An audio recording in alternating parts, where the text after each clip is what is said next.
So I'm back in the car. I've left North Carolina and now I've started on my second road trip here in the US. It's taken me first to Washington D.C, where I'm spending a few days, then up to Philadelphia. Maybe I'll go through Atlantic City as well, and then I'll end the road trip with 4 or 5 days in and around Manhattan in New York. Meet Palle Bo, a digital nomad from Denmark on an epic journey around the world. My name is Palle Bo, and I'm a long-time radio producer. In 2013, I started planning to become a digital nomad and a full-time traveler. 3 years later, I had sold my house, my car, and all my furniture. And in July 2016, I set out on a quest to visit every country in the world. In this podcast, I'm taking you along on my journey. This is the Radiovagabond podcast. But on my way to Washington, D.C., I took a small detour because I wanted to see Charlottesville, a small city in the U.S. where they had almost riots with the neo-Nazi demonstrations against the removal of the statues of Robert E. Lee and other Confederate figures. So I wanted to see, the most controversial statue in the world right now. And on my way into Charlottesville, I could see that the nature is so beautiful here. I was driving through a forest and it's totally beautiful. And now as I'm driving out of Charlottesville, it's the same very beautiful scenic road. Also, Charlottesville itself, it's a wonderful, nice little city. A lot of restaurants and a lot of small quirky shops. It's a very nice place. And then I came to the statue. I wanted to see the statue of Robert E. Lee on a horse. And it's covered in plastic. My guess is that instead of deciding on whether to remove it or not, they covered it in plastic. So it's still there, but it's not visible. So I almost got to see the most controversial statue in the world. But this episode is going to be about Washington, D.C., the capital of the U.S., and I'll be there in a few hours. My name is Palle Bo, and this is the Radiovagabond podcast. This episode is brought to you in part by Hotels25.com. It's a website that helps you find the best prices on hotels and guest houses around the world. Hotels25.com, best price guaranteed.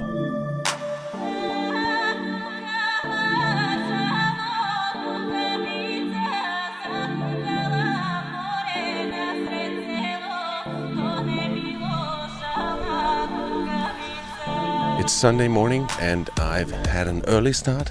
Right now I'm in front of the Capitol building, or rather behind the Capitol building in what they call the mall. It's a park that is behind the Capitol building. It's a beautiful day, not a cloud in the sky, and this huge iconic Capitol building right beside me. It's quite unique.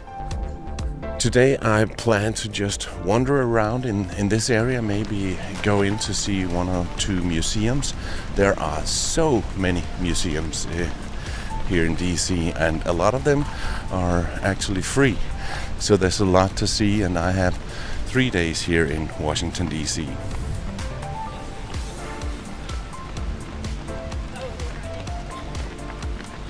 When I said that a lot of people were running, there's even more here.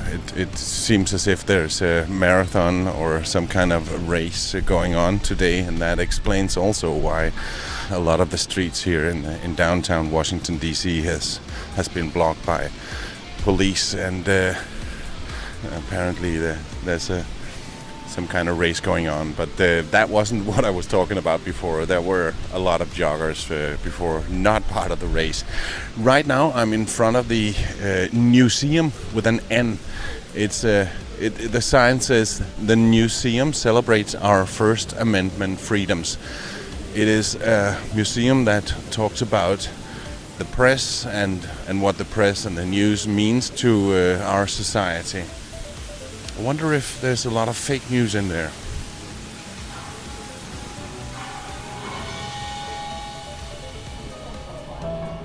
The Newseum is designed for you to start your tour where you are now, the concourse level.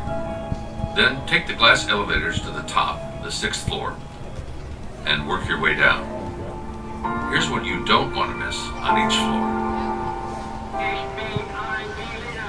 So now I've seen the first of hopefully many museums here in Washington D.C. It was the Newseum, and it was very interesting. It told why freedom of speech is such an important thing, and that is right up my alley. I've been working with an organization that helps freedom of speech, so that's something I'm totally for, obviously. And I had got a ticket that will allow me to come back. And that's good because on the ground floor, which is where we finished the tour, there's an exhibition with Pulitzer Prize photographs, and that was interesting. But I needed to rush through because I have an appointment with a local tour guide. His name is Rob, and he's supposed to show up in a second.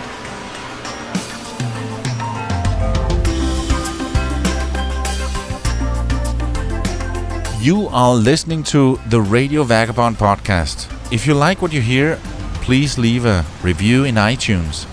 If you're listening on an iPhone, you can actually do it right there within your podcast app. And now, back to the show. Hi. Good to see you. Good to see you.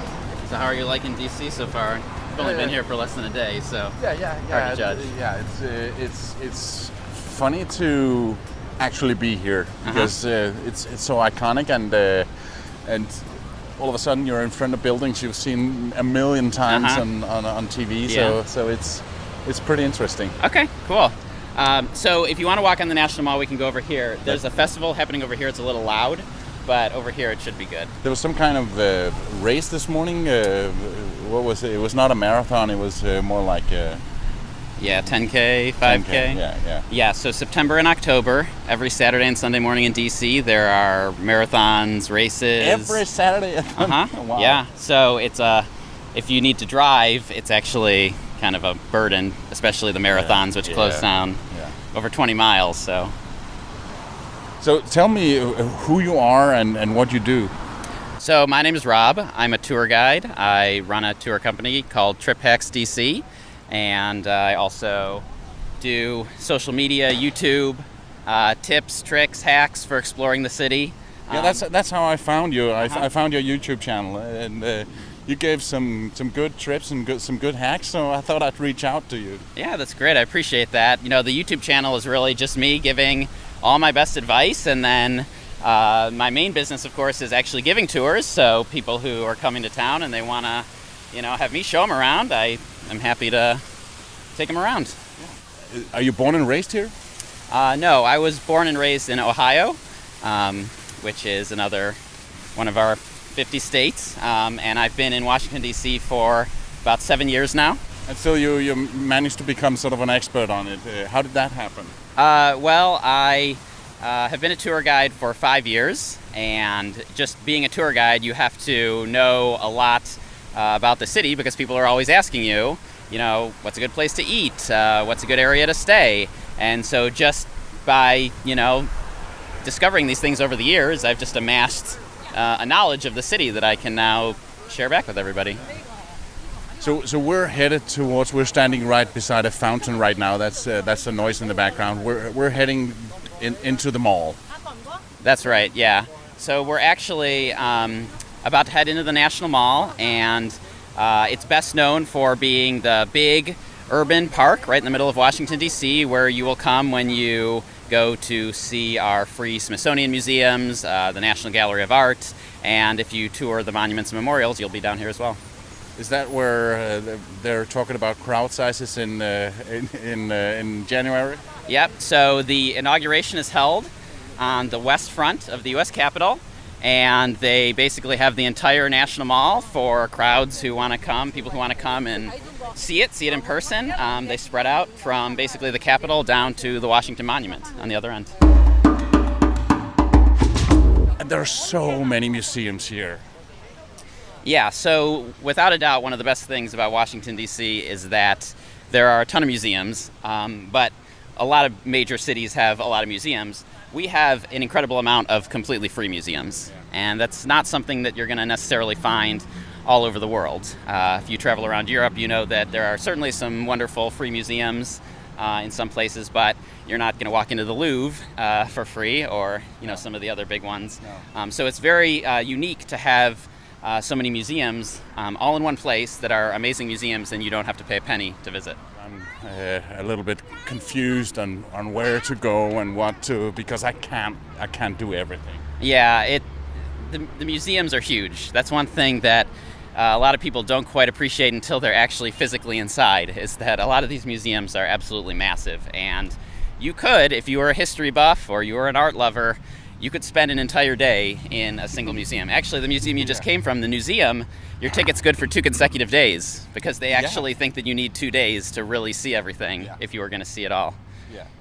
So actually, you could actually almost spend a month in DC just walking from museum to museum. Absolutely.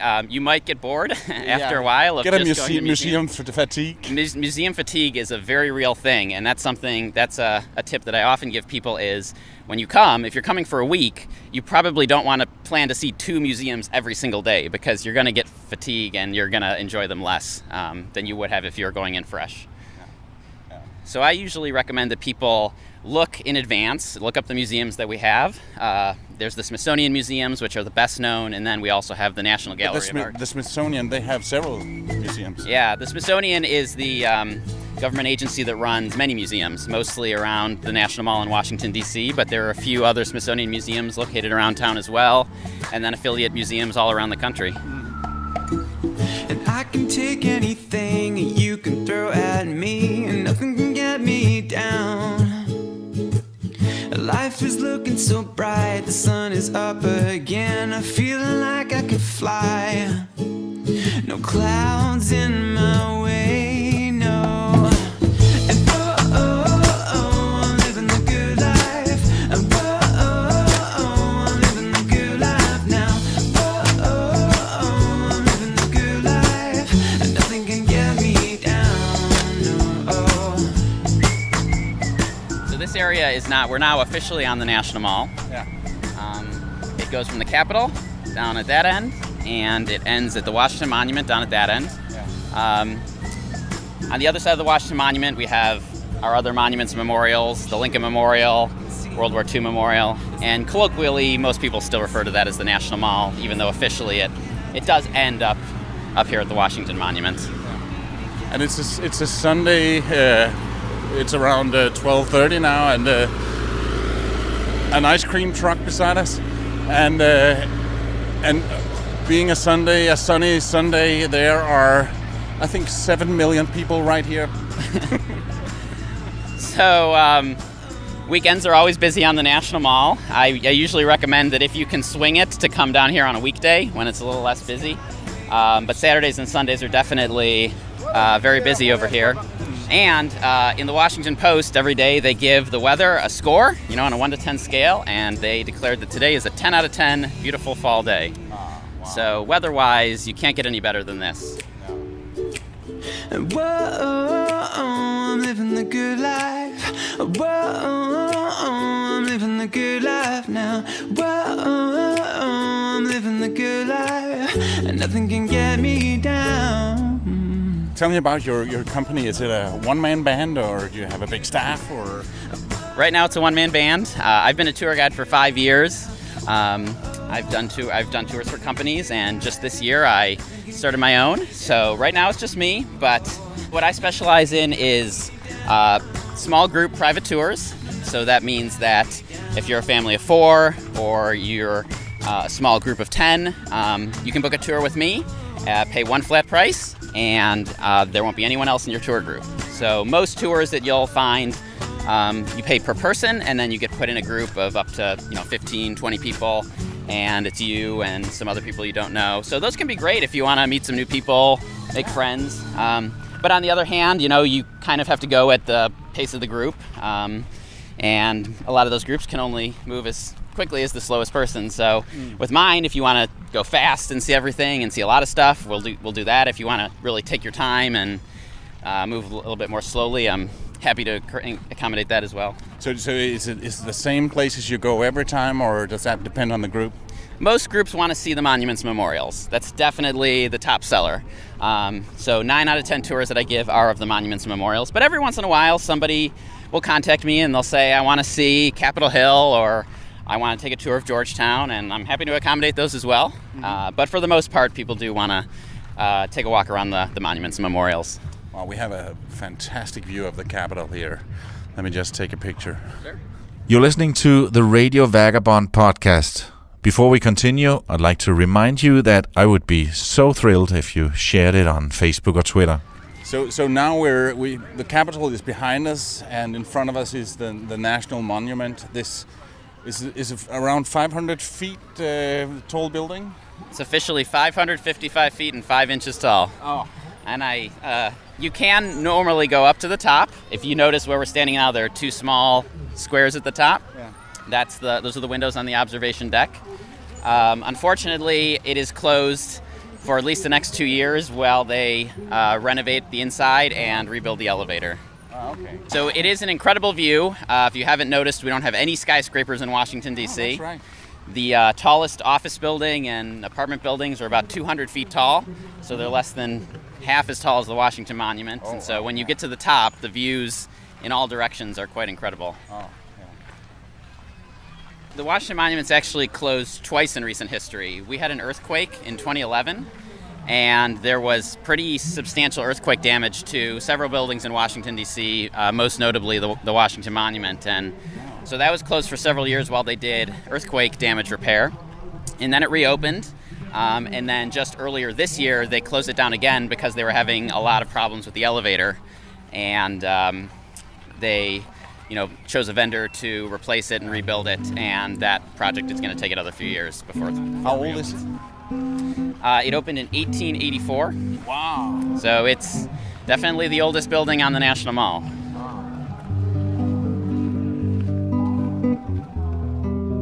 There's a bit of a skyline back there. Right, so what you're pointing to is Rosslyn, Virginia. And because that is in... that is not in D.C. Right, so that's in the state of Virginia, and because Virginia, or Arlington, Virginia, does not have a height act like they do in the District of Columbia, they can build skyscrapers. And so none of those buildings are taller than the Washington Monument yet, but they are taller than they would be if they were here in D.C. So I'm here for 3 days, including today. What would you recommend me to do in those 3 days? Well, I definitely think you need to see at least 1 or 2 of the Smithsonian museums. I don't think there's one that's a particular must-see. I think it depends on your interests. So if you're an art lover, go see an art museum. If you don't care about it, don't go to one. I like art, but I can see art so many other places in the world. Exactly. So a unique museum would be the American History Museum, which you're probably not going to find anywhere else in the world. It's called the National Museum of American History. It traces the entire 200-some-year history of our country. One of my favorite exhibits is called the Star-Spangled Banner. That is the name of our national anthem, but it's actually what we call our flag. And the flag that's inside the museum is the flag that flew over Fort McHenry during the War of 1812, and that Francis Scott Key, when he saw it, was so inspired to see that the American flag was flying and that there wasn't a British flag flying over Fort McHenry that he felt inspired to write this poem that has become our national anthem. So you can see that original flag inside, and that's fantastic. But they've got plenty of other very, very interesting things in there as well. I'll make sure not to kneel in front of it. That's what you say, no comment. There is much more coming from Washington, D.C. I will continue my tour with Rob from TripHacksDC.com, and then I meet one of the many lobbyists that work here in the American Capitol. That episode will come out already in a few days. My name is Palle Bo. See ya.